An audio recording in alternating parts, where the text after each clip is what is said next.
नामदेव जी के नाना जी, आपको पता है नामदेव जी के पिताजी नहीं थे। श्री नामदेव जी महाराज अकेली माता के पुत्र हैं।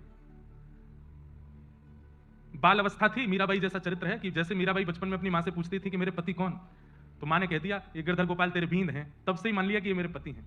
ऐसे ही श्री नामदेव जी की जो माता जी थी उनको भी बाल्यकाल में ऐसा कह दिया ये ठाकुर जी ही तेरे पति हैं।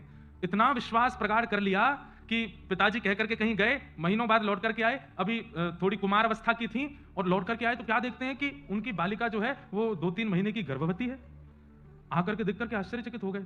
उन्होंने पूछा तो नामदेव जी की माता जी बोली पिताजी आपने कहा था कि ये मेरे पति हैं, तो बस वो मेरे पति हैं, मैं उनकी गृहिणी हूं, उसी कृपा से हम दोनों का विवाह हुआ, उन्हीं की संतान गर्भ में है। जिन पिताजी ने बोला उन्हीं को विश्वास नहीं हुआ, वही कह रहे हैं ऐसे कैसे हो सकता है, ये तो झूठ बोल रही है, तू मेरे सामने झूठ बोल रही है, समाज क्या कहेगा, संसार क्या कहेगा, विवाह हुआ नहीं, तेरे गर्भ में बालक।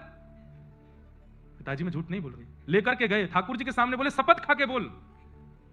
ठाकुर जी की शपथ खा करके बोली मैं सत्य बता रही हूं, ये ठाकुर जी का ही प्रसाद है। पिताजी के रोम रोम कांपने, अब भी विश्वास हो, तू झूठी शपथ खा रही है।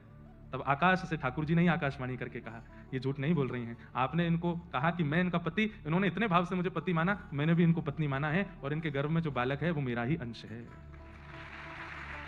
और वही उनके गर्भ से जन्मे, उनका नाम हुआ श्री नामदेव जी महाराज। ऐसे ठाकुर जी के परम भक्त श्री नामदेव जी बचपन से ही